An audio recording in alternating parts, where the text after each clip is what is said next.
one more step, and I'll have isolated the virus of the common cold, laryngitis hackibus.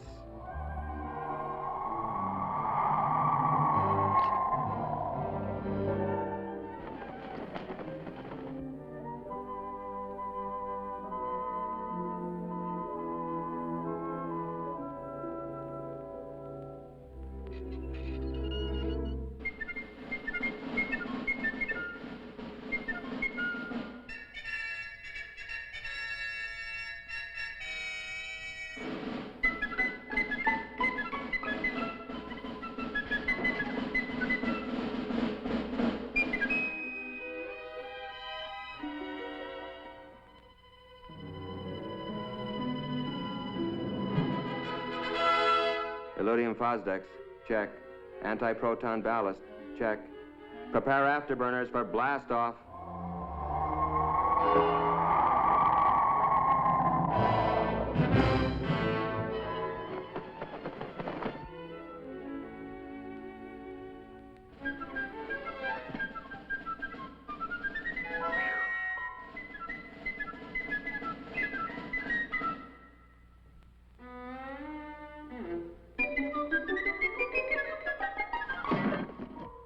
My biggest problem in this job is how to keep from disturbing the parents and getting them in a tizzy.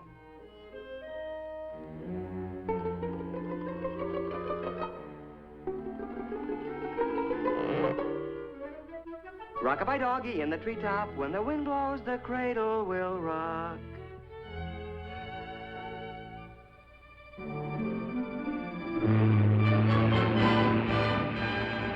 And so, after answering the $64 million question correctly, I decided to take a few trips around the world.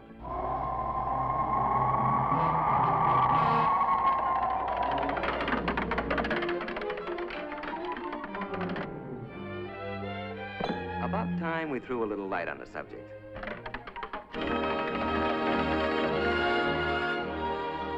First thing you gotta do is get their attention.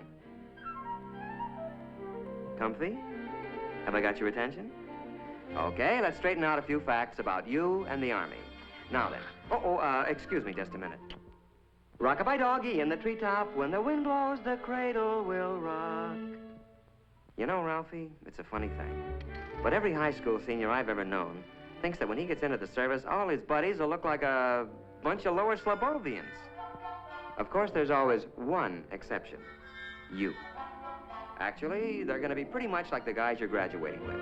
Just plain old characters like Roy Robinson from Jefferson High in Portland, Oregon, Don Osgood from Page, Nebraska, Pete Willoughby, Los Angeles State College, Dick Martin from St. Peter's High in Worcester,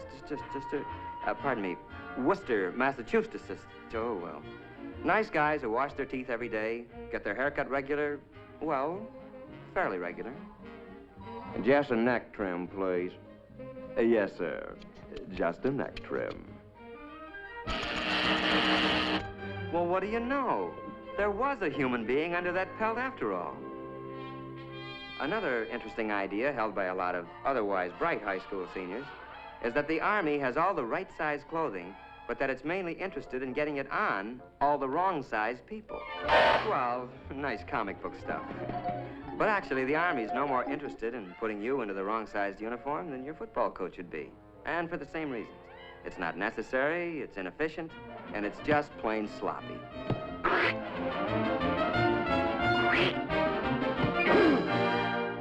In other words, you'd be pretty useless to yourself or the team.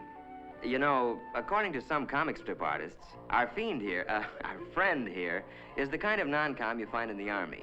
The way they tell it, basic training's supposed to be nothing but KP, obstacle courses, and being chewed out by a bunch of sadistic sergeants. Hey, hold up! Arms! Hoop! Arms! Arms! Arms! Arms! As a matter of fact, the Army's not about to use inefficient comic strip non-coms or officers any more than it would use outdated or inefficient weapons. No, the non-coms you're going to get acquainted with in basic will be very capable guys, and they'll be there for just one reason, to help you. You'll get to know men like Paratrooper Sergeant Mike Culhane, Master Sergeant Johnny Broderick from Okinawa in Korea, Corporal Tommy Webster, a high school senior when you were a junior, Sergeant Rod McCullum. He carries the Congressional Medal of Honor. Look, as long as we're on the subject, let's take a look at basic training and find out what it's really going to be like.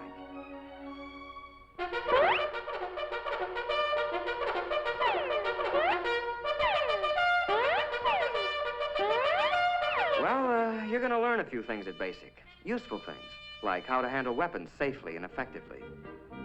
And at 700 yards, I let him have it. You're taught to use a compass, how to read a map. Very impressive stuff later to the girl of your dreams. You'll learn how to pitch a camp and how to give first aid. The sort of knowledge that other, people will respect someday. You're also going to develop muscles that'll be useful later. Some you didn't even know you had. But then, it's not a bad idea to keep in shape for recreation, like boxing, football, skiing, and other, sports.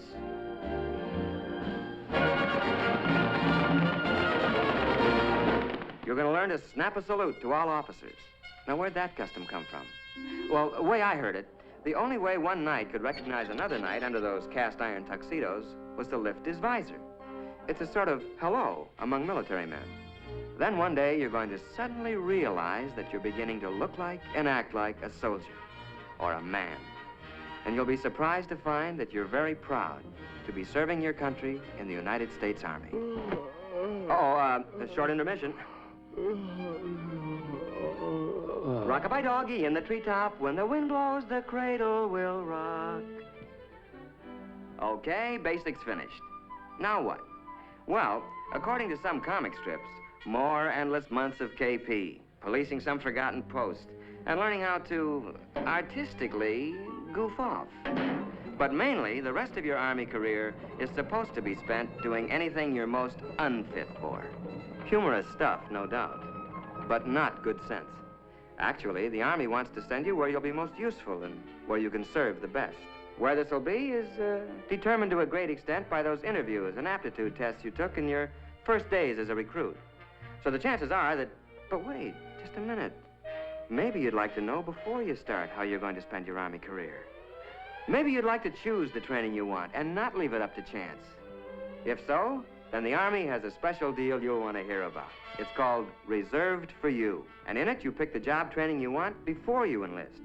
The Army then reserves that position in the world's finest technical schools until you complete basic training. And now, let's go back to those dreams of yours. How about laboratory work in the medical field? The Army has some of the finest laboratory facilities, technicians, and scientists in the world.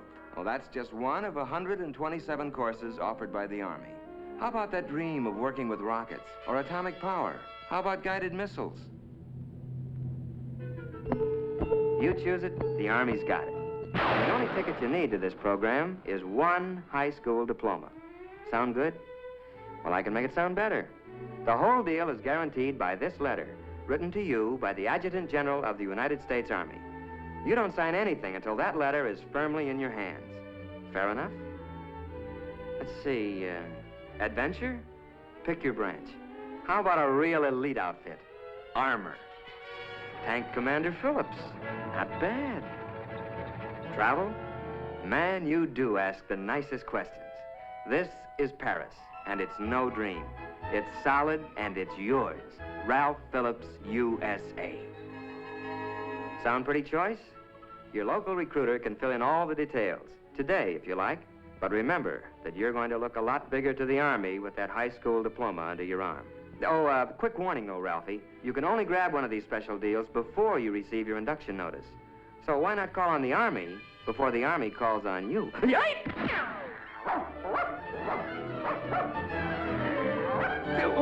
What's the matter with you? You gone nuts or something?